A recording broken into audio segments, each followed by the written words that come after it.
Perfecto. De acuerdo.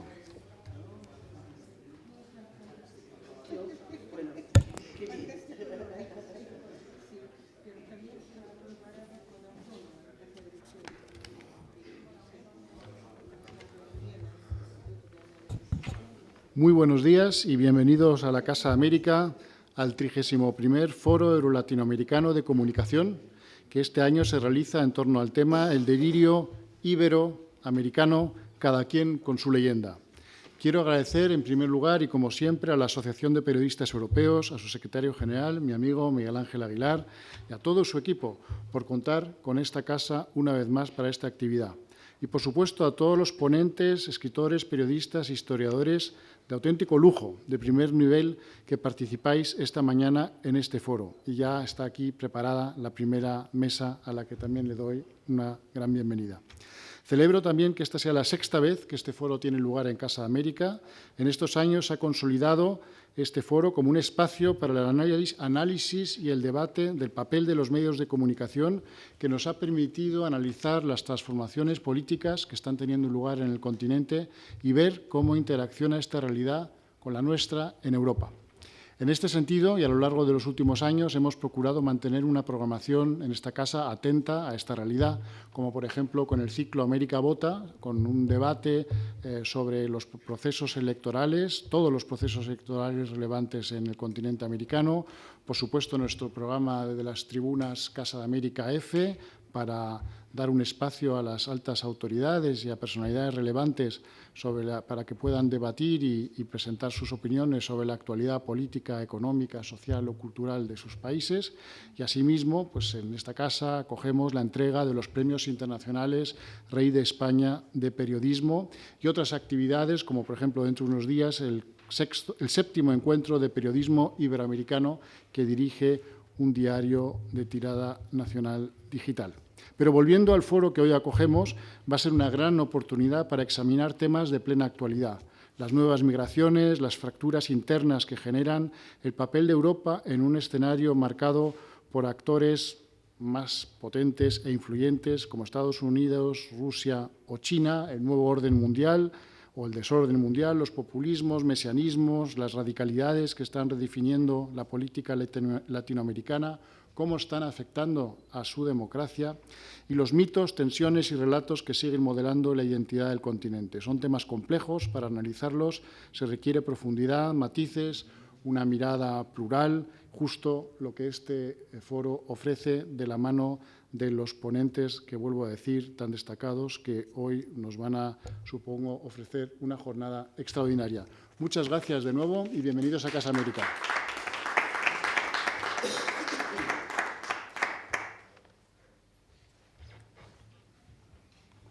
Bien, muchas gracias, querido director, por acogernos. Y aquí hemos estado siempre maravillosamente bien tratados y atendidos.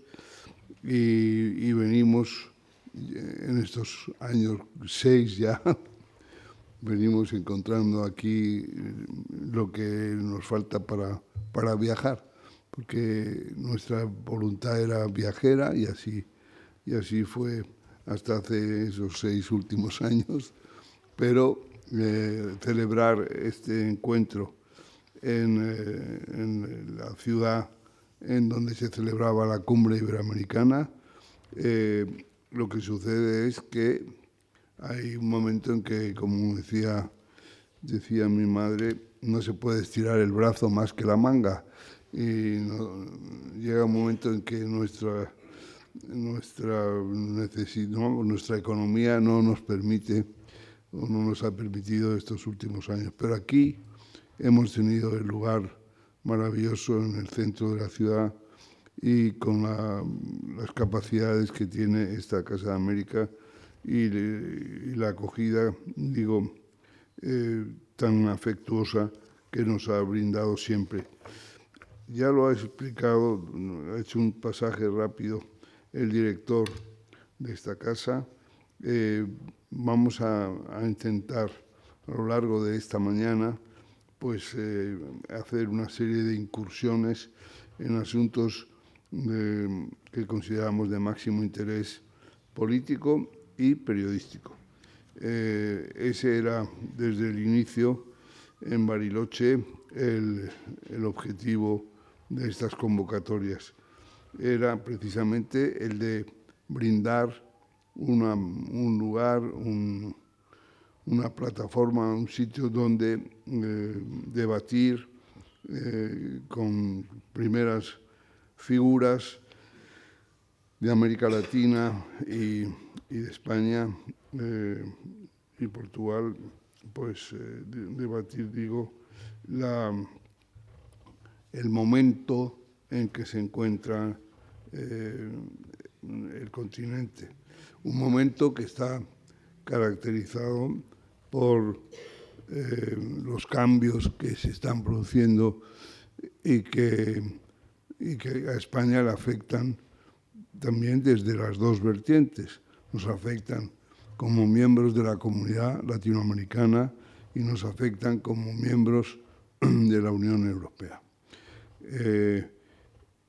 Que tiene que despertar, hoy lo estamos leyendo en el artículo, la columna que han publicado, firmada por algunas de las personalidades más relevantes de la Unión Europea, para descubrir que sí lo que nos une es el cimiento de nuestra unión es precisamente los valores de la democracia, de la libertad, de la separación de poderes, en fin, de lo que tienes del estado del bienestar, de la atención a ese estado social que proporciona educación, pensiones, sanidad, etcétera, y que esto era el elemento distintivo de la Unión Europea, el que suscitaba admiración en todo el mundo.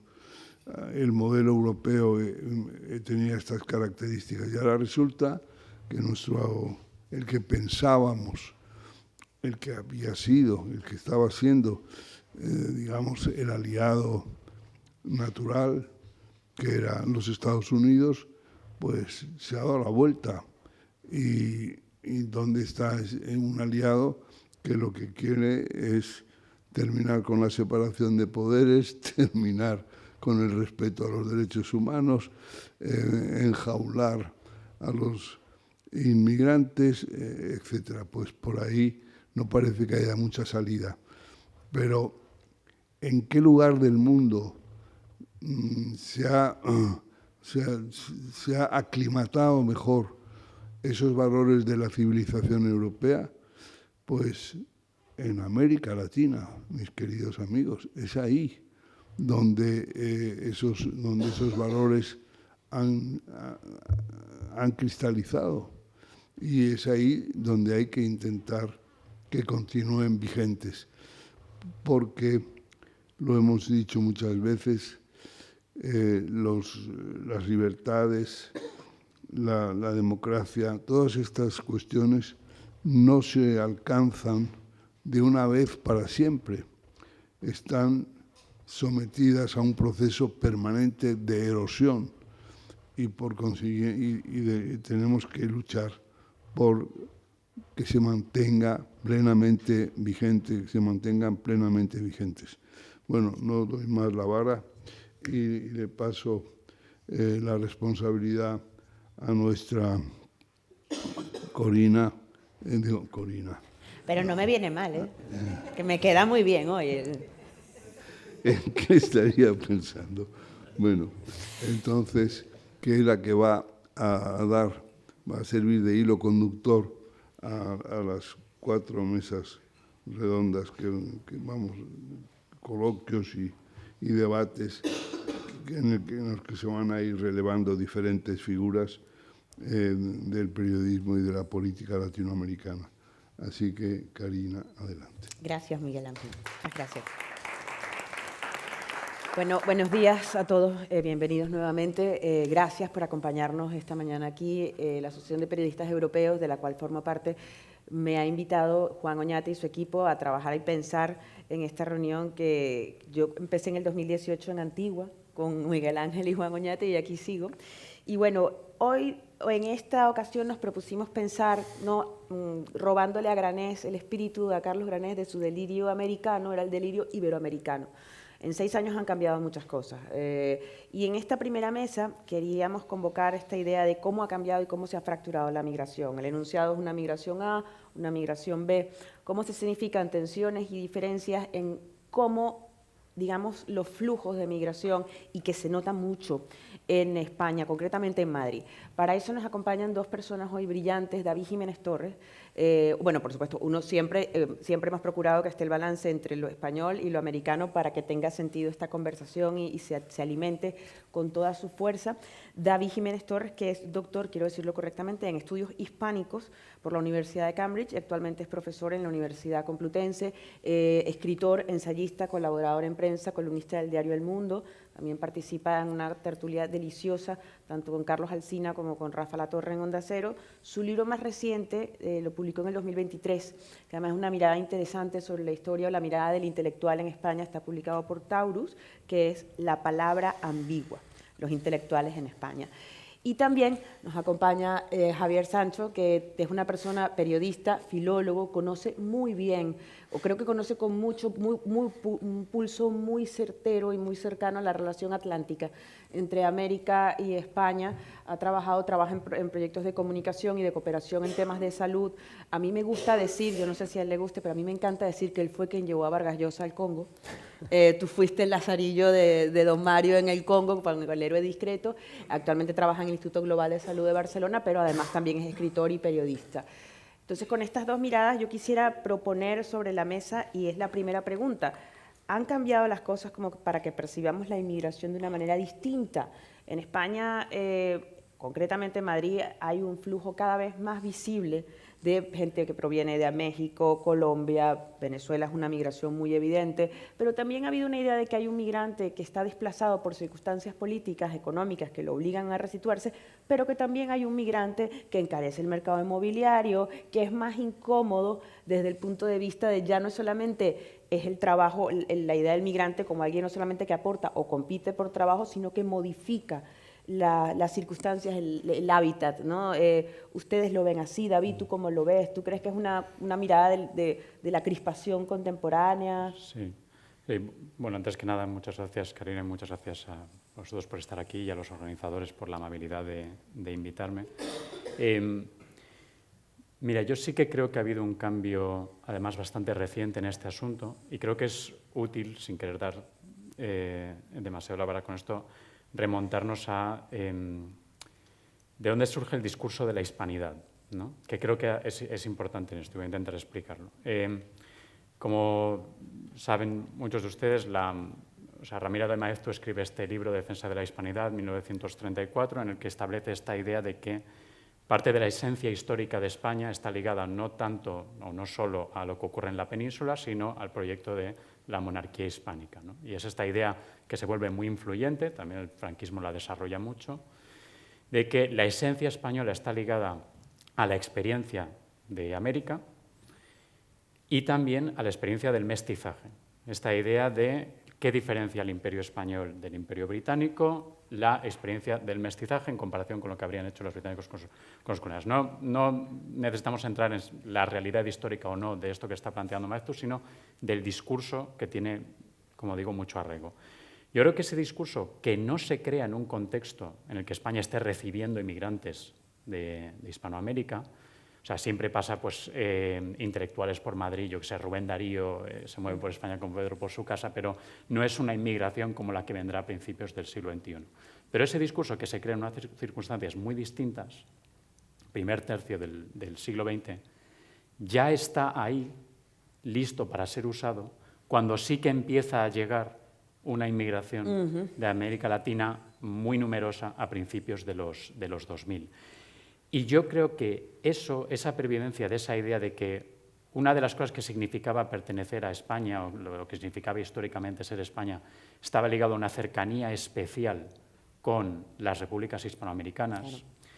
Eso es lo que explica que durante mucho tiempo tarde en emerger en España, creo, sobre todo una derecha netamente opuesta a la inmigración.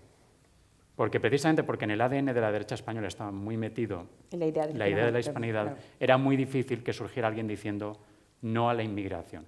Surgió muy temprano un discurso no a una inmigración, que es la inmigración árabe, la inmigración musulmana o la inmigración subsahariana también, ¿no? Cuando hablamos de inmigraciones A y B, Por supuesto, claro. yo creo que en el discurso español, y esto sí que es distintivo de España en comparación con otros países europeos, creo que se establece muy rápido la idea de, bueno, hay una inmigración que sí, hay una inmigración A y hay otra inmigración B que no. Y no tiene tanto que ver, creo, con cuestiones de clase como con cuestiones de procedencia y de cultura de procedencia. Y ahora ya sí me callo, sí que creo que ha habido un cambio importante en los últimos meses, que es esta especie de mini guerra civil en el universo Vox, Sí, claro. entre las voces que empiezan a salir diciendo no a toda la inmigración, con este discurso justo que dices, ¿no? El discurso de, bueno, si decimos que la inmigración es mala porque, por ejemplo, encarece la vivienda o porque dificulta el acceso a la vivienda, eso puede ser tan cierto para un inmigrante marroquí como para un inmigrante de Honduras, ¿no? Ese es un discurso que sirve para rechazar toda inmigración, venga de donde venga. Y mucha de la gente que está desarrollando este discurso es la que se ubica entonces en la idea de qué más da que sean hispanos o que sean magrebíes o lo que sea. Pero lo interesante también es que en el propio universo Vox han surgido voces disputando eso y diciendo no, esto no puede ser así porque la esencia de lo que significa España sigue siendo la hispanidad. Entonces, aunque tenga estos efectos, estos otros efectos, seguimos teniendo que tener las puertas abiertas a ese tipo de inmigración. Y yo creo que ese debate va a ir a más en los próximos años y creo que va a tener mucho recorrido. Es curioso, David, porque esa matriz de la hispanidad que tú planteas de alguna manera se parece a lo que Meloni lo ha hecho o lo está intentando hacer con una idea de Occidente, ¿no? Y con una idea de Europa que es verdad que es un punto que organiza mucho, organiza la conversación, organiza la discusión sobre la migración, pero hay muchos otros temas, Sancho, por lo menos que intervienen también y que en los que tú estás muy familiarizado. También hay elementos políticos que favorecen la migración. Además, tú tienes una mirada muy amplia porque tienes una mirada sobre Centroamérica, tienes una mirada también, estás en Barcelona, donde la dinámica es distinta, donde la migración es distinta. ¿Cómo lo percibes tú? ¿Cómo lo ves? Pues mira, justo viniendo hoy, perdón por la voz que estoy saliendo de la larga gripe esta que hay, y gracias, por cierto, a Casa de América y al Foro Euro Latinoamericano y a ti. Justo viniendo hoy, el taxista que me traía de Tarragona me decía, son taxistas de la noche, están acabando la noche, me hiciste madrugar mucho hoy, esa es la razón de mi voz. Y entonces me dice, pues estoy acabando la noche y he tenido a 2 aquí que me dieron la noche porque les he traído y demás, y ya sabes, marroquíes. Un poco lo que estábamos diciendo. Y uno siempre trata de hacer de abogado del diablo. Y digo, bueno, pero no serían... ¿Siempre son marroquíes? Siempre son marroquíes. Porque le voy a decir una cosa, yo no soy racista, esto siempre por supuesto se dice. Yo no soy racista, pero mire, y le digo más, hay mucha población latinoamericana viviendo aquí en Cataluña. ¿Cuál es la diferencia? Y esto creo que es parte de la narrativa, que de ahí también un poco se aprovecha algún discurso de la extrema derecha, y ahora hablaremos también de los discursos de la izquierda, pero me dice, mira, es que en la noche, yo se lo digo de verdad, en la noche se me montan los latinoamericanos el taxi y vienen borrachos igual, en la noche, ¿no? Pero me dan las buenas noches y yo los llevo a su casa y me pagan. Pero los marroquíes no. Los marroquíes me la arman, no sé qué. La policía lo sabe, los conoce a todos y no sé qué. Y es un discurso muy difícil de contradecir, muy difícil de rebatir, ¿no? Obviamente menos a las 6 de la mañana con un taxista que vamos todos deprisa y todo eso, pero quiero decir con eso que me parece que hay una parte de la visión que ha introducido... que han introducido estas narrativas que va a ser muy difícil de rebatir. ¿Eso juega a favor de la migración iberoamericana, de la inmigración latinoamericana? No lo sé. Creo que Donald Trump, antes de las elecciones, endulzó los oídos de la población latina en Estados Unidos y mira cómo les va ahora. Y les castigó, por supuesto. Y creo que Vox está jugando un poco esa partida. Esta discusión o este debate que tú dices a lo interno puede romper quizá un poco la mirada hacia la comunidad latinoamericana, pero creo que en ese sentido es un regalo envenenado, ¿no? El hecho de, hay una migración buena que es la latina, en España ahora mismo, con problemas, con muchos problemas, que podemos hablar de ellos, pero hay una inmigración mala que es la magrebí, y eso puede ser muy contraproducente. Lo que pasa es que estando presente, porque está presente, es decir, ese elemento en común está presente, pero hay muchos otros que lo descoyuntan. Por ejemplo, yo creo que ha pasado tiempo suficiente desde la primera elección de Trump a hoy para notar cómo ha habido un flujo de habitantes o personas latinoamericanas que estaban en Estados Unidos que se han desplazado a Europa, y eso se nota mucho, y es un elemento nuevo en la conversación contemporánea, en la conversación global, y yo creo que eso influye. No sé si hay, asumiendo y añadiendo a esos elementos diferenciales, la realidad ideológica contemporánea o la realidad política contemporánea se impone en ese sentido. Claro. Sí, también, claro, es que creo que uno de los discursos, creo que benévolamente paternalistas con el migrante es la idea de que es alguien que solo le puede interesar sus horizontes económicos o sociales en una sociedad, y que no es alguien que puede tener, por ejemplo, opiniones políticas propias, ¿no?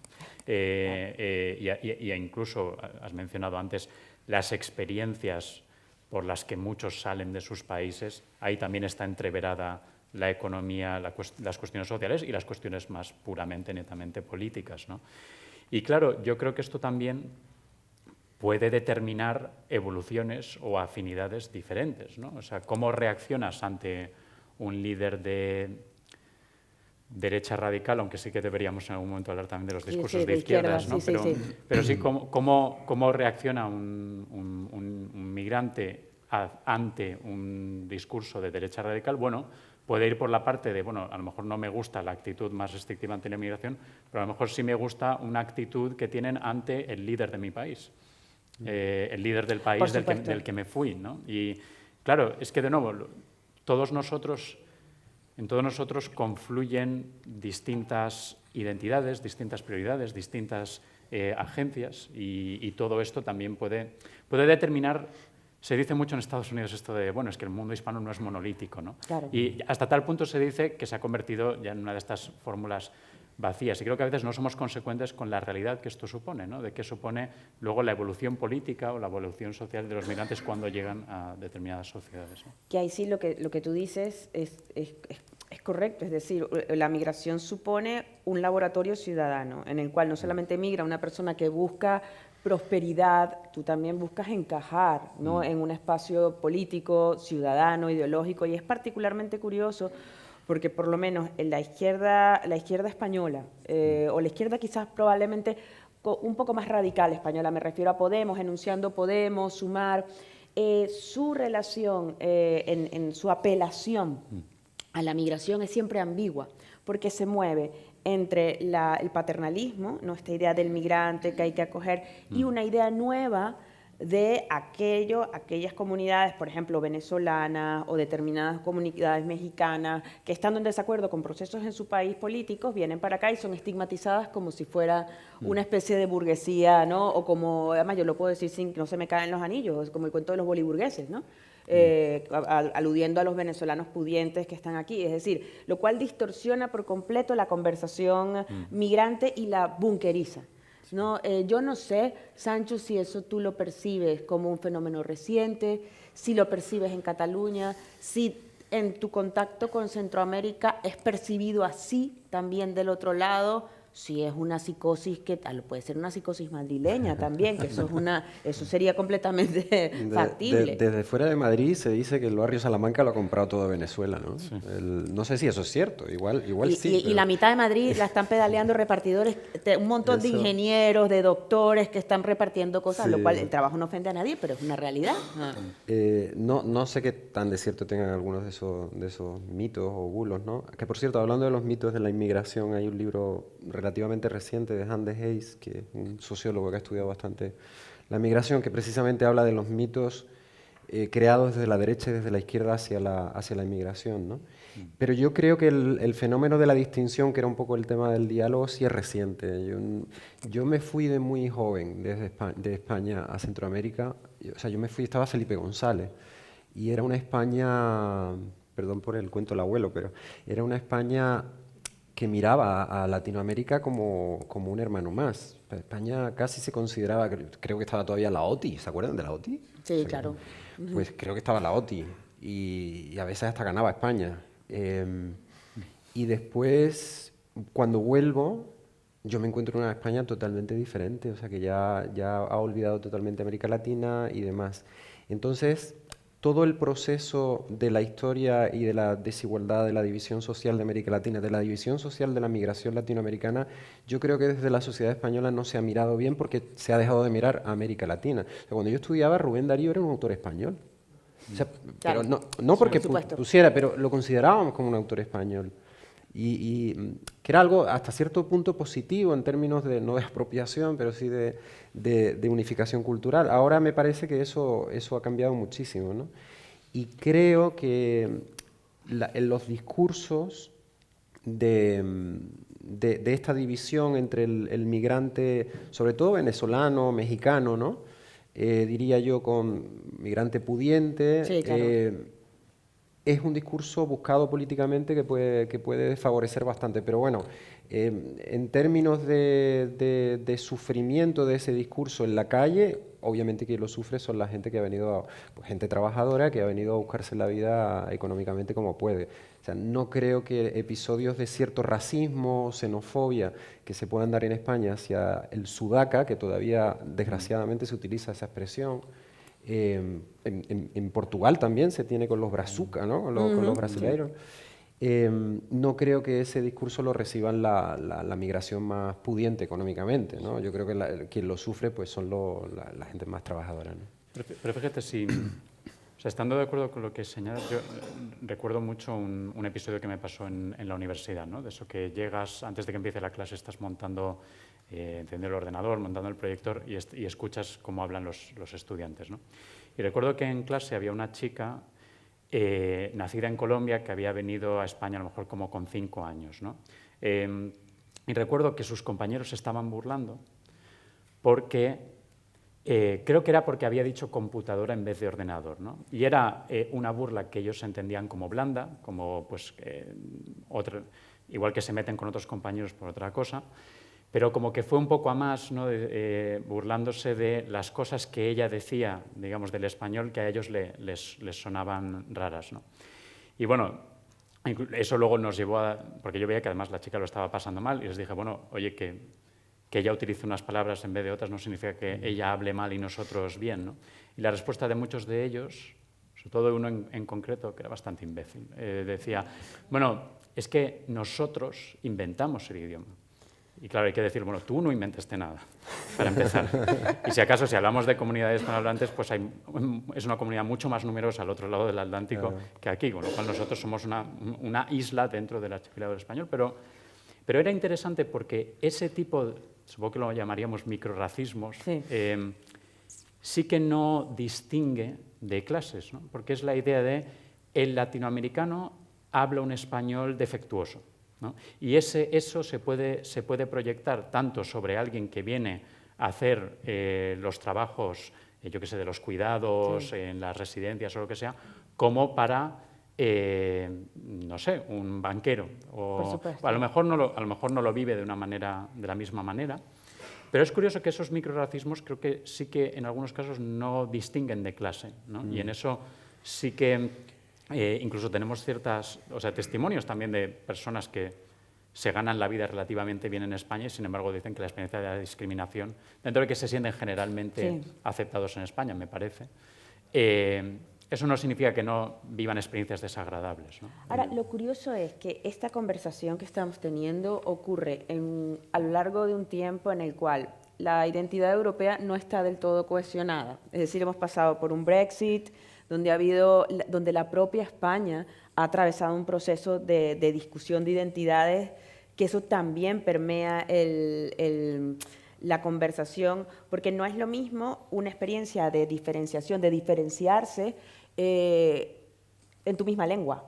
Es decir, es darle una vuelta de tuerca más, y es lo que hace fascinante y a cierto punto delirante, fantásticamente delirante estas conversaciones. Estamos en Casa de América, que además, si no me equivoco, es 1992 creo que se crea. Es decir, estas discusiones ocurren en un tiempo donde la identidad está más plagada de incertidumbres que nunca. Te decía antes, al hilo de lo que tú decías, a mí me enojó muchísimo, pero muchísimo, cuando la película, se me ha olvidado el título ahora, la de la empleada doméstica en México de Cuarón. Roma. Cuando la película Roma, hubo aquí un movimiento para que se subtitulara al español castellano. Eso, cuando yo era chico, eso era impensable. ¿Por qué? Porque todo el mundo entendíamos perfectamente Cantinflas cuando hablaba. Y mira que era difícil, Cantinflas. Sí. O sea, ¿qué es eso de poner subtítulos a la película Roma? Pero también en Desquite ha cambiado. Claro, estamos hablando quizás en la capa, en esa película digo película cuando aquello que con lo que es como las editoriales, Anagrama, leímos muchísimas traducciones de Bukowski, o sea, La máquina de follar, que en América, quiero decir, las cosas se han ido sofisticando, pero yo me refiero, Sancho, a una identidad más, un apelativo más político, ¿no? Yo no sé, por ejemplo, si para un hispanoparlante o un castellano parlante, Cataluña es más agresiva, por ejemplo, para migrar. ¿O no? No lo sé. Mira, yo los martes normalmente hago una colaboración con la Cruz Roja que atiende a personas migrantes, se les da clases y se les intenta dar clases de catalán. Ya no hay profesor de catalán, han desistido, porque claro, la mayoría de la población exige o español o inglés, o castellano e inglés. Allí se dice castellano porque español es una mala palabra, pero sí, dice castellano, pero bueno, no vamos a entrar en eso ahora. Y por más que el gobierno catalán o las autoridades catalanas intentan que el catalán sea una lengua vehicular, la realidad es, y todos los meses en el portal de la Generalitat de Cataluña se publica, el uso del catalán no pasa más allá del 31-32% como lengua vehicular. Es decir, eso es una realidad innegable. La mayor parte de la migración latinoamericana tiene mucho que ver, no va a usar el catalán, pero hay una presión cada vez mayor para que se utilice. Hace poco, en un hospital que conozco bien, no voy a decir el nombre por si acaso, pero la hija del director era una de las que más presionaba para que las enfermeras y todo el personal sanitario diera charlas en catalán. Tuvo una enfermedad bastante grave, tuvieron que operarla, 6 horas de operación para salvarle la vida, y en toda la sala de operaciones solo había una persona nacida en Cataluña, el resto eran colombianos, peruanos, nicaragüense, hondureña y guatemalteca, si no recuerdo mal. Entonces, un sistema de salud como el español, que ahora mismo más o menos el 20% de los profesionales de salud son de origen latinoamericano, y nuevos colegiados cada vez son más de la mitad son de origen latinoamericano, especialmente en Cataluña. Eso va a cambiar totalmente el panorama y va a cambiar también la narrativa, porque si quien te cuida, por supuesto, quien te cuida, y no solo en el sistema de salud, sino también estamos hablando de las trabajadoras domésticas, son de origen latinoamericano, no solo van a influir en eso, sino que van a influir en el lenguaje. O sea, va a haber ya está habiendo una nueva variedad dialectal en España. O sea, los chavalos se llaman brothers y, sí, por supuesto, y lo escuchas en la calle. Claro. Y eso va a ser una nueva variedad, no sé cómo se va a llamar, porque llamarle español latino es muy raro, ¿no? Sería un poco... Pero se está creando, y esa nueva realidad creo que va a crear, no sé si una nueva identidad en España, pero creo que sí va a ayudar a mirar el mundo de una manera un poquito más amplia, y ojalá no con el racismo hacia la mala migración que decíamos antes, ¿no? Es interesante, perdón, adelante. el caso catalán, porque curiosamente muestra cómo se pueden reactualizar los mismos fenómenos ante migraciones distintas, ¿no? La ansiedad de los nacionalistas catalanes con la lengua, con la idea de que el español era una amenaza existencial para su lengua y que los inmigrantes que traían el español era una amenaza existencial para su lengua y para su nación, o sea, digamos, en la mente del nacionalista para su nación, esa ansiedad ya la proyectaban sobre los inmigrantes extremeños, andaluces, de Levante, de los años 40, 50, 60. Y también la reacción entonces es, pues entonces hay que imponer el idioma en la administración, cuando ya se crea la administración autonómica, y en la educación, ¿no? Es decir, la misma ansiedad que genera ahora el inmigrante nicaragüense, el inmigrante hondureño, ya la generaba el inmigrante extremeño, el inmigrante andaluz. A mí me gustaría, digamos, tener la misma visión, digamos, más optimista de que esto es Lo que están intentando hacer los nacionalistas catalanes con esto es intentar poner manos en la presa, ¿no?, que ya está saliendo. Pero también creo que lo que nos muestra la reacción a esas inmigraciones anteriores es que quien tiene el poder institucional puede hacer muchas cosas, ¿no? Y puede, sobre todo, generar una idea de no te equivoques, hay una lengua para los de abajo y hay una lengua para los de arriba. Y si tú quieres llegar alto, en la administración, en la política, en los negocios, tú tienes que hablar esta lengua, ¿no? Y te vamos, por ejemplo, vamos a animar que la selectividad o las clases de universidad sean en esa lengua y no en la otra, que tú entiendas que esta es la vía para la integración exitosa. Otra cosa es que tú puedas vivir en la otra lengua, en la lengua impropia, ¿no? Pero la lengua propia, ese es el camino del éxito. O sea, y yo creo, además de lo que me pueda parecer en sí mismo, a mí me interesa mucho cómo van a evolucionar esas nuevas generaciones de latinos en Cataluña, que se van a enfrentar de nuevo a la misma disyuntiva a la que se enfrentaban los hijos de inmigrantes extremeños y andaluces de los 50 y 60. ¿Qué significa integrarme en esta sociedad? Sobre todo, ¿qué significa que los nacionalistas me acepten en esta sociedad? De hecho, no hay mayores nacionalistas españoles que los migrantes latinoamericanos en Cataluña. Claro. O sea, son los mayores defensores de España. Para muestra un botón, tú mencionabas antes a Vargas Llosa, no sé si se acuerdan, cuando en el hito del proceso independentista, la mayor, cuando realmente el mundo independentista se dio cuenta de que había una masa social que no era independentista, fue cuando se convocó una gran manifestación en Barcelona donde acudieron muchísima gente. ¿Quién encabezaba esa manifestación? Vargas Llosa. O sea, era un símbolo de eso, ¿no? Entonces... También es verdad, Sancho, que ahí entiendo lo que tú dices, pero ahí se mezclan, como en toda buena bisagra, ahí se mezcla, Vargas Llosa era la mezcla perfecta entre esa criatura que desaparece, y no es decir, era el político que entraba en la conversación pública, lo que llamaríamos aquel intelectual moderno en el sentido canónico de lo moderno, ¿no? Que también es curioso, porque estamos hablando en una línea en la cual muchas cosas desaparecen y otras no terminan. Y quería preguntarles una cosa, tengo curiosidad, hablamos de distintas migraciones, migración A, migración B, podemos hablar socialmente, pero también hay una parte de la inmigración que a mí me interesa, que tiene que, ¿cómo se piensa? ¿Quién investiga? ¿No? Es una de las cosas que nos hemos preguntado. Yo trabajo en el diario ABC y en el suplemento ABC Cultural siempre hay una disposición a entender Iberoamérica. Y nos cuesta mucho trabajar con investigadores de universidades norteamericanas porque ellos ya tienen su idea resuelta de América Latina y de España, la tienen muy resuelta. O, por ejemplo, un caso y ya voy a la pregunta, hay un estudiante español en la Universidad de Brown, un muchacho brillante, y él quiere hacer su tesis de Chávez Nogales. El jefe de departamento le dice que mejor que no, que Chávez Nogales es hombre, es europeo, que se busque un tema quizás más parecido a lo que está en la idea de una agenda académica. Entonces, sí, los departamentos de estudios latinoamericanos, iberoamericanos, hispánicos, tienen siempre un vector anglosajón. ¿Qué percepción tienes tú, David? ¿En qué idioma se investiga? ¿Cómo se investiga? ¿O qué perspectiva se investiga? Lo hispano, que también se mueva o no, está en la conversación intelectual y en la conversación académica. Sí.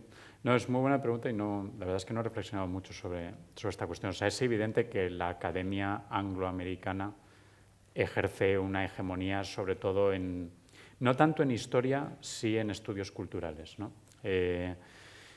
Y en ese sentido, sus miradas sobre, incluso diría más que sobre las literaturas nacionales, sobre la literatura de la inmigración, en ese sentido sí que creo que es muy canónica. Y aquí vemos actualizados el estereotipo de el inmigrante como una víctima por antonomasia y que solo se puede estudiar como víctima.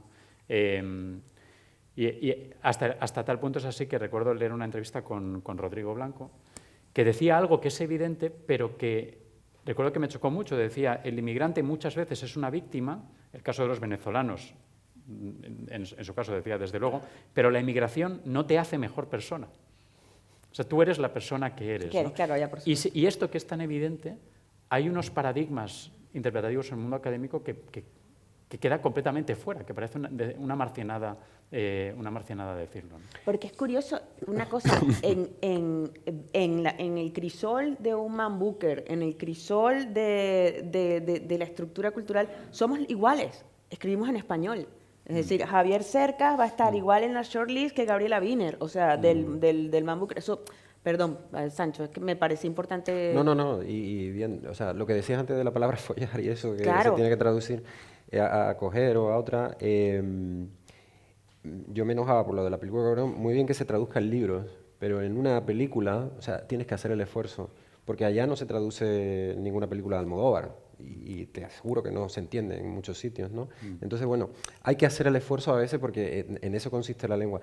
Yo de los dos mundos que tengo más cercanía y en los que trabajo, que es el de la filología y la salud, que aparentemente no tienen nada que ver, pero sí tienen mucho. En la filología sí hay bastante estudio sobre este desarrollo que está habiendo ahora, esta nueva lengua que te decía, estos nuevos lazos culturales, y se busca mucho sobre todo los autores puentes entre España, Portugal y América Latina, ¿no? Y desde el mundo de la salud exactamente igual. Hay un caso que yo he investigado mucho para un libro, que es un caso paradigmático, que es la salud, la atención a la salud de los pacientes de una enfermedad que se da en toda América Latina, es la enfermedad más prevalente y más desconocida, se llama la enfermedad de Chagas. Aquí hay muchísima población con la enfermedad de Chagas y mucha de esa población es población migrante, mujeres, trabajadoras domésticas y todo eso, ¿no? ¿Qué es lo que ocurre? Que muchas de ellas adquieren la nacionalidad española. Entonces, en el sistema de salud hay un protocolo que se dice, bueno, si el doctor o la doctora detecta que esta persona es de origen latinoamericano, tiene que hacerle la prueba de Chagas, pues puede transmitirla al bebé o en fin. ¿Qué es lo que ocurre? Que en el sistema de salud aparece en las computadoras o en el ordenador la palabra fulanita de tal, española, nacionalidad española, pero no le viene el lugar de nacimiento. Entonces, si es española, la descarta ya como posibilidad de Chagas, a no ser que le vea rasgos mestizos. Entonces, puede sospechar que viene de otro país de América Latina, pero muchas se van sin hacerse el cribado de esta enfermedad que es tan peligrosa. Entonces, en ese sentido, sí hay un abordaje hacia la salud global en términos de España y América Latina que es muy interesante, con muchas conexiones entre países, haciendo esfuerzo de atender a migrantes que van y vienen, ¿no? Una de las cosas que se ha hallado muy curiosa, que a mí me resulta muy positiva, es que el migrante latinoamericano que viene a España percibe como más importante o con más importancia su salud. Es curioso. Porque no existe un sistema de salud ahí, claramente. Claro. Entonces, cuando vuelve a visitar, de las enfermedades que se han diagnosticado, paga y trata de que su familia se diagnostique en el país de origen. Esto es una cosa muy interesante, ¿no? También, y recíproca. Claro, el sistema todavía de salud de España está percibido como un sistema relativamente bueno, aunque ya está haciendo aguas como estamos viendo ahora, ¿no? Pero es parte también de la integración, ¿no? Y del esfuerzo que hay que hacer de integrar a esa migración. Es que el discurso europeo sobre la inmigración está tan dominado por el concepto de integración o de asimilación, más que integración, pero un tipo de integración, ¿no? Que es la cultural, también la religiosa, o al menos la cohabitabilidad religiosa, y luego todo el debate sobre la seguridad, ¿no? Y sin embargo está muy interesante lo que señalas, porque hay otros tipos o otras dimensiones de la integración que se refiere a, efectivamente, la relación con el sistema de salud, ¿no? O cómo se adaptan esas distintas realidades al sistema sanitario y otros muchos ámbitos que son importantes, pero que desde luego no atraen el foco público de la misma manera que esos otros temas políticamente tan volátiles sobre la integración y la asimilación, ¿no? Que lo que tú dices ahí nos interpela a los que estamos reunidos hoy aquí, porque en principio el Foro Latinoamericano de Comunicación también habla sobre cómo la prensa y qué papel tienen los medios de comunicación como vaso comunicante, ¿no? A mí me cuesta mucho venderle una historia a mi redactor jefe o a mi subdirector si está muy lejos, ¿no? Y es normal, es lógico, este elemento de proximidad. Pero ahí me gustaría preguntarles o preguntaros, por ejemplo, en tu caso, David, tú escribes en una publicación que además yo siento un afecto especialísimo por Letras Libres. Letras Libres es probablemente el puente intelectual más todavía más firme, ¿no? Cuesta mucho hoy en día, yo creo que en América, en Centroamérica, en Sudamérica, en América en general, hay interés por Europa. No sé cómo es del lado opuesto. No sé si hay interés en... Yo no sé, Europa es una palabra... Voy a acotarlo a España, que me parece más lógico. ¿Tú cómo lo ves? Como persona que está en el debate público, como persona que lee, investiga, produce, comunica también. Sí. Yo creo, o sea, desde el punto de vista de España, ¿no? Y compartiendo esta idea de que Letras Libres no solo es el más sólido, sino también creo que el proyecto intelectual más ambicioso. Sí, ¿no? claro, De ejercer heredero de vueltas, claro. Yo creo que como España tiene esta relación que en los momentos buenos podemos verlo como ambiciosa y en los momentos malos podemos verlo como esquizofrénica, de querer por un lado mirar a Hispanoamérica y por otro mirar a Europa. Y la relación de España con Europa es muy aspiracional. O sea, es sobre todo una relación con 3 países de Europa, 4 países de Europa, ¿no? Que son los grandes países, Francia, Alemania, Reino Unido, Italia a veces también, ¿no? Pero no nos interesa la Europa de Letonia, no nos interesa la Europa, en general no nos interesa la Europa del antiguo bloque soviético. A pesar de que buena parte de la inmigración que viene en los primeros 2000 es precisamente inmigración rumana, inmigración búlgara, etcétera, etcétera. Yo los estudiantes que tengo hoy en mis clases son los hijos de esa inmigración, muchos de ellos. Que además políticamente es una inmigración muy interesante porque es gente que tiene memorias del comunismo en sus familias. Les quitan muchas tonterías a sus compañeros españoles de la cabeza de lo que era el bloque soviético diciéndole no, es que a mi abuela en Rumanía le hicieron esto. O sea, que no me vengas ahora con que el comunismo, que fue una tragedia que cayera la Unión Soviética, ¿no? Pero lo que decía, como España también quiere mirar a Europa y mirar aspiracionalmente, queremos ser reconocidos como un gran país europeo, yo creo que ahí también las relaciones culturales e intelectuales con Hispanoamérica se ven un poco interferidas por eso, ¿no? Lo que decías de, por un lado, es tener un diálogo muy productivo con el otro lado del Atlántico, pero también que Javier Cercas pueda optar al Man Booker o lo que sea, ¿no? Claro. No por personalizar en Cercas, ¿no? Sí, Pero es que, jugar en esas sí, es que es el esas nombre ligas. más... Sí, Y sí que creo que políticamente, ligando con otra de las mesas de esta jornada, el fenómeno de los nuevos populismos latinoamericanos sí que ha interesado muchísimo aquí y que sigue interesando por hasta qué punto hay quien lo ve como un presagio también de lo que puede ocurrir en España, ¿no? Yo creo que por parte de los medios también, a veces, mira, con la cumbre iberoamericana, por ejemplo, ¿no? que se aproxima ahora, la mayoría de las veces el titular está en si vino o no vino. Yo me acuerdo en la época que estaba Fidel Castro, si venía o no venía Fidel Castro, ¿no? Ese era el titular de la cumbre iberoamericana. Había muy poco interés, muy poca cobertura realmente sobre los acuerdos que se llevaban a cabo, y a veces la cumbre iberoamericana llega a acuerdos muy importantes que son compromisos de Estado y algunos hasta se cumplen a veces.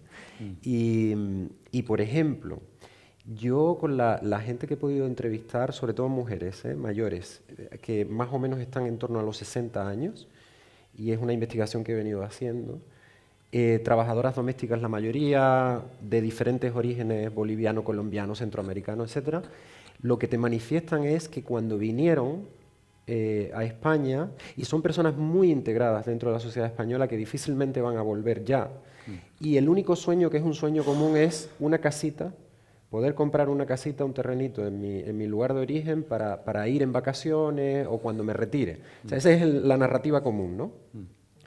Pero hay una cosa que cuando vinieron ellas pensaron que iba a pasar, que no está pasando, que es, yo ahorro para esa casita porque en España, después de haber trabajado mucho tiempo, pues voy a tener una jubilación, porque se les dijo que iban a tener una jubilación. ¿Qué es lo que está ocurriendo? Que después de trabajar 15, 20, 25 años, en régimen de semiesclavitud muchas veces, porque son 7 días durmiendo en la misma casa y sin poder salir apenas, llegan a la jubilación y se dan cuenta de que no les han hecho contrato, no han cotizado y lo que tienen es una jubilación, una pensión no contributiva, que creo que estará en los 500 euros, aproximadamente 600, no sé cuánto está. Con eso ni pueden volver, ni pueden quedarse prácticamente si no tienen un apartamento propio. Entonces, hay un convenio, por ejemplo, que se aprobó en la Cumbre Iberoamericana, muy importante, de contabilizar las cotizaciones que se hacían en un país y otro, precisamente respondiendo a la necesidad de las personas que se mueven entre diferentes países, que también beneficiaba a los españoles que han trabajado mucho tiempo en América Latina, ¿no? Ese convenio no lo han ratificado muchos países. Este tipo de cosas que cambian la vida de la gente, pues es importante que también los medios hagan hincapié en eso y no se estén fijando solo en la cosa de alta política de si está fulanito o no está menganito, ¿no? Entonces, en ese sentido creo que hay un déficit de cobertura de estos aspectos y darle mayor valor, ¿no? Pero también es verdad, por ejemplo, que yo lo veo, hay determinados medios que tienen una vocación, dependiendo un poco del tiempo, pero El seguimiento informativo es mucho menos acucioso y mucho más, no sé cómo decirlo, de hipótesis confirmada. No lo sé, porque tendremos varias mesas a lo largo del día. Ahorita acaba de llegar John Mueller, además, que es en la próxima mesa. Vamos a hablar con Caparrós. No es para agotar en esta mesa, pero a mí sí me llama la atención que hay una infrarrepresentación, un interés, no lo sé. Luego habría que ver, por ejemplo, en la prensa de Brasil, por ejemplo, yo solamente quiero decir, cada lugar tiene su interés, ¿no? Y probablemente tú con el tema de salud hayas podido conseguir que alguien para el EPS, o yo no me acuerdo, si no me acuerdo lo de Mario Vargas Llosa fue para el EPS, ¿verdad? O sea, que era como, bueno, llevar un Nobel, o sea, ese tipo de cosas. Sí, o bueno, no sé si querías... No, sí. A mí me interesa mucho la comparación con el otro caso que conozco mejor, que es el británico, ¿no? Como la inmigración masiva a Reino Unido empieza mucho antes que en España, en Reino Unido ya tienen el fenómeno, bueno, Rishi Sunak fue primer ministro hasta hace 2 años, ¿no? Y Kemi Badenoch, que es la líder de los Tories. Es decir, ellos ya tienen muchas experiencias, en muchos casos muy notables, de gente que siendo hijos de esa inmigración, llegando muy jóvenes al país o naciendo en el país, pero de padres que habían llegado, llegan muy alto en el país. Y eso es importante porque luego pueden contar su historia de una manera que los medios tienen que recoger. Es decir, cuando Rishi Sunak habla de lo que ha sido para él ser hijo de inmigrantes en Reino Unido, puede poner sobre la mesa estas cuestiones que comentabas, ¿no? Cuestiones como, pero mi madre, que trabajó durante X años, no tuvo una pensión porque estas condiciones, ¿no? No digo que fuera el caso de Sunak, pero pueden esos casos de éxito, de integración de gente que por una pura cuestión cronológica, digamos, ya ha nacido en el país y ya tiene 40, 50 años o ha llegado muy, muy alto, esos son los que pueden poner temas en la agenda mediática o en la agenda política que si no, efectivamente, muchas veces pasan inadvertidos o depende de que un periodista o una periodista vayan a buscarlos, ¿no? Por eso me pregunto si, yo escribí una columna una vez preguntando, bueno, ¿cuándo aparecerá un Rishi Sunak español, ¿no? Un hijo de nicaragüenses que ha vivido toda su vida en España y que acabe liderando el PP o el PSOE o Vox o Sumar o lo que sea. Y podemos pensar que es una pura cuestión de tiempo, ¿no? Puede ser, puede ser. También es verdad que quizás ya estaríamos en momento de que estas figuras emergiesen, ¿no? Yo creo que no estamos muy lejos de ese escenario, pero al mismo tiempo creo que desde los medios también se puede empujar un poco la agenda, de hecho se empuja muchas veces. Y en el caso de lo que tú decías de las hipótesis ya preestablecidas, bueno, yo lo que veo más bien son preconcepciones. Por ejemplo, a la hora de tratar Venezuela, pues según qué medio vayas a leer, ya sabes más o menos cómo va a ser la introducción a la pieza, ¿no? Creo, mira, está Carlos Fernando aquí, que va a hablar de Nicaragua seguramente y mucho mejor que yo, pero actualmente creo que hay, si se puede llamar así, 4 dictaduras, sin entrar en si es dictadura, gobierno autoritario, lo que sea, que hablan español, hablando de la hispanidad, ¿no? Que son Guinea Ecuatorial, Cuba, Venezuela y Nicaragua. El caso de venezolano, obviamente, es un caso que sí entra en agenda con relativa más facilidad que los otros. El caso nicaragüense importa menos, a no ser que haya un drama asociado. Entonces tú vas a medios a hablar del caso de una persona concreta, sin visibilidad mediática. No, claro, no. Es muy difícil hablar de la importancia que tiene, por ejemplo, la homologación de los títulos extranjeros, que es una cosa que la cumbre debería quizá empujar más. ¿Por qué? Porque, por ejemplo, en el ámbito de la salud es fácil, relativamente fácil. Más o menos están tardando 1 año y medio, 2 años en homologar títulos de médico. Pero ¿qué pasa? Que hay muchos médicos especialistas que porque estudiaron 1 año menos, 1 año más en América Latina, ya no son homologados en su especialidad, pero los meten por debajo de la mesa como emergencia para que hagan su especialidad y se vuelve todo un alboroto. ¿Qué es lo que pasa en el ámbito del trabajo doméstico? Que tienes un montón de maestros, periodistas, abogados que están infrautilizados, porque en el fondo son gente que si tuvieran un poquito más fácil la homologación, pues ya entrarían dentro de lo que es el mercado laboral de su especialidad en España, que bastante falta hace, ¿no? Igual que en el ámbito de la salud. Entonces, en ese sentido, creo que hay muchas cosas que se pueden mejorar, tratar, entrar con pincelada, que solo interesarían si lo consideráramos como propio. Porque si eso fueran casos de españoles en otro país, seguro que nos interesaba. Pero como son de migrantes latinoamericanos, igual no interesa tanto, ¿no? Sí. Y hay que recordar siempre es que muchos están nacionalizados. El discurso, es que es interesante, ¿no? El discurso de muchos de los que defienden la inmigración en general, este discurso de, bueno, es que hacen los trabajos que los españoles no quieren hacer. Nunca se hace la pregunta de, ¿pero ellos quieren hacer esos trabajos? Claro. ¿O se ven obligados a hacerlos porque precisamente no es imposible homologar sus títulos, es imposible retomar una carrera que dejaste interrumpida en tu país de origen, a lo mejor interrumpida por persecución política? Claro, por es decir, nunca se hace la pregunta de, bueno, ¿y cómo se sienten ellos acerca de esos trabajos que hacen y que los propios españoles no quieren hacer, ¿no? Hay una cosa, nos queda muy poquito tiempo. Yo quisiera saber si alguien tiene una pregunta. A ver, sí, vamos de una vez. Yo les iba a hacer una pregunta final, pero vamos con las preguntas, por favor. Sí, mi nombre es Jessica Retti, soy profesora de la Universidad de Arizona. Fui inmigrante latinoamericana, periodista y profesora de periodismo aquí en la Carlos III por 12 años aquí en España. Y ahora soy inmigrante, profesora de periodismo, investigadora en migración en América Latina en Estados Unidos. Estoy haciendo una estancia aquí en la Carlos III haciendo migración y estoy escribiendo un libro sobre 25 años de migración latinoamericana en España. Me parece muy importante que se hayan este tipo de diálogos. Los felicito por esto. Me gustaría que los estudiantes de periodismo españoles pudieran acceder a este tipo de diálogos porque hace mucha falta. Mi terreno de batalla es el aula. Fui directora, la única latina dirigiendo una escuela de periodismo en todo Estados Unidos hasta hace 2 meses. Y esto que hablabas de gente que llega a ser la primera, la única, etcétera, complicado, ¿no? Monté un programa de periodismo bilingüe a 1 hora de la frontera con Estados Unidos y tuve que convencer a la gente de la universidad el tema de que los latinos en Estados Unidos hablamos en los 2 idiomas, ¿no? ¿Y por qué tienes que hacerlo en los 2 idiomas? Se puede, porque es la realidad de las comunidades latinas, ¿no? Entonces creo que la influencia ahora latina, la proyección que tiene la comunidad latina en Estados Unidos y la proyección que tiene la comunidad latina en España, es como la canción, que no es lo mismo, pero es igual, ¿no? Hay que verla con lupa, dependiendo del contexto histórico, el contexto político. No es lo mismo en el 2000 que llegaron inmigrantes de América Latina por la crisis del milagro ecuatoriano, la crisis del eje cafetalero, Claro. el corralito, que la migración de post-COVID, ¿no? Claro. Que es otro tipo de migración y es una migración que tiene un tinte muy latinoamericano también, pero muy europeo también. Yo publiqué un libro sobre latinos en Londres y estoy haciendo investigación sobre Francia, estoy haciendo temas sobre migración latinoamericana en Japón, en fin. Estoy intentando cubrir huecos y yéndome al terreno, porque la otra cosa que pasa también es que siento que muchas veces se habla de los inmigrantes latinoamericanos, pero no con los inmigrantes latinoamericanos, ¿no? Y quería dejar 2 cositas.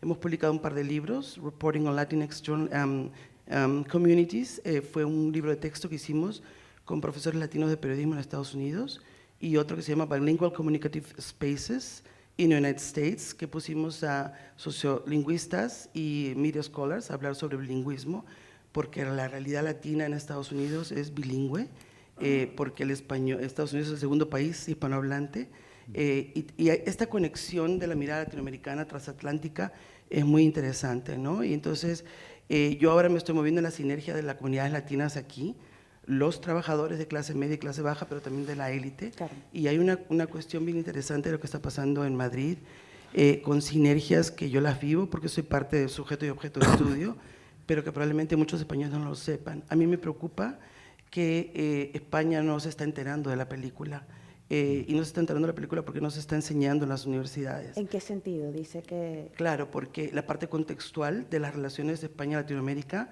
deberían estarse enseñando en las escuelas de periodismo. No solamente redactar bien, investigar bien, que por supuesto es la base del periodismo, pero hay una parte que los contadores de historias necesitan enterarse, que es por qué vienen, y no solamente vienen porque son pobres, que es la respuesta fácil, digamos, ¿no? O la anécdota, o la numerología, 1 de cada 7 madrileños es latinoamericano, etc. La cuestión es más compleja que esa, ¿no? Entonces, again, los felicito por la mesa, y me gustaría que la próxima vez también piensen en estudiantes de periodismo que deberían también escuchar estas tertulias. Es muy importante llegar a las aulas porque son la nueva generación de periodistas, ¿no? Muchas gracias. Gracias a ustedes. Odilia. Odilia Abreu. Muchas gracias, sí, mi nombre es Odilia Abreu. En primer lugar, muchas gracias por el debate tan interesante. Yo tengo dos cuestiones. La primera va hacia la tendencia preocupante de lo que yo considero puede ser una migración C, que es la migración humanitaria. Vimos lo que pasó con el Humanitarian Parole en Estados Unidos, pero esta semana también en Bruselas vemos cómo se está endureciendo la política migratoria que afecta principalmente a la migración humanitaria, con los centros en países terceros, con la lista, ahora la nueva lista de países que son considerados seguros.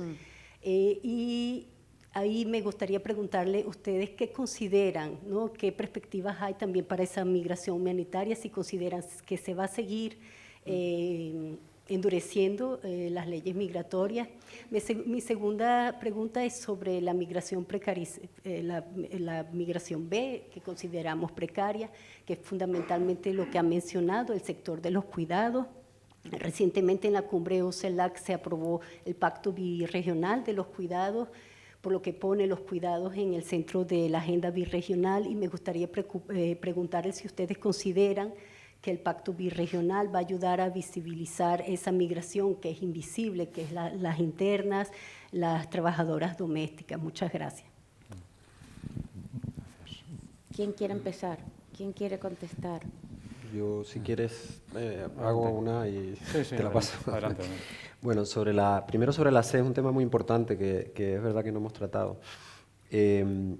Ha habido, digamos, está muy relacionado también con el total descarrilamiento del sistema humanitario internacional, de la Convención de Ginebra, o sea, y obviamente se tenían que llevar en el saco pues, a los solicitantes de asilo político, ¿no? Ha habido también una muy mala gestión del sistema de solicitud de asilo. Entonces, por ejemplo, un migrante que viene por razones económicas sabía que la única manera de quedarse o tener alguna posibilidad de quedarse era argumentando que su vida estaba en peligro, con lo cual eso colapsa el sistema, con lo cual genera corrupción, con lo cual... Entonces, digamos, mientras que no haya una respuesta a la migración económica, social o de otras causas, ¿no? Eso no se va a arreglar, porque al final la única alternativa que tiene la gente para quedarse es, sí, pues yo soy un perseguido político, ¿no? Y entonces, claro, eso pervierte el sistema. Hay que dar una... Y no es cambiar ese sistema, es cambiar el otro, el de dar respuesta a la otra migración que hay, ¿no? Y por el lado de la C que decías, mira, yo me estaba acordando ahora de... William González es un poeta nicaragüense. Poeta nicaragüense, periodista español. Brillante, además. Fíjate, decimos nicaragüense, pero es español. De hecho, su madre es nicaragüense y ganó el premio Hiperión de poesía y precisamente lo ganó con un libro que se llama Inmigrantes de Segunda, y uno de los poemas que tiene habla de las invisibles, su madre. ¿No? Que con la lejía perdió la huella dactilar. Y entonces habla de todas esas... porque la mayoría son mujeres trabajadoras domésticas que se vuelven invisibles y encima hasta pierden las huellas dactilares, ¿no? En ese sentido, no sé si el acuerdo va a visibilizar. Creo que cada vez desde la parte de los sindicatos, las organizaciones de mujeres migrantes, está haciendo mucho por visibilizar el trabajo doméstico, pero al final es algo, como es tan de ámbito doméstico, valga la redundancia, yo lo que veo al menos... En la comunidad nicaragüense, que es la que me toca más cerca, en ciudades como Sevilla, en Cataluña, incluso en Madrid, lo que veo no hay ninguna mejora. Veo explotación, veo maltrato, veo discriminación y veo poco agradecimiento, ¿no? Hace poco, mira, una muy buena amiga mía, una excelente investigadora, trabajadora social, está cuidando a una señora mayor con Alzheimer. Y la relación con la familia... es una familia, el hijo es empresario. Desde el primer día le dijeron, tú eres parte de nuestra familia, tú eres parte de nuestra familia. Ellos tienen una casa en el mar y me decía ella, soy parte de la familia, llevo 2 años siendo parte de la familia y nunca me han invitado el fin de semana a la casa del mar, por ejemplo. Entonces, y nunca me han dado 4 horas libres, solo tiene 2 horas libres el domingo para ir a misa.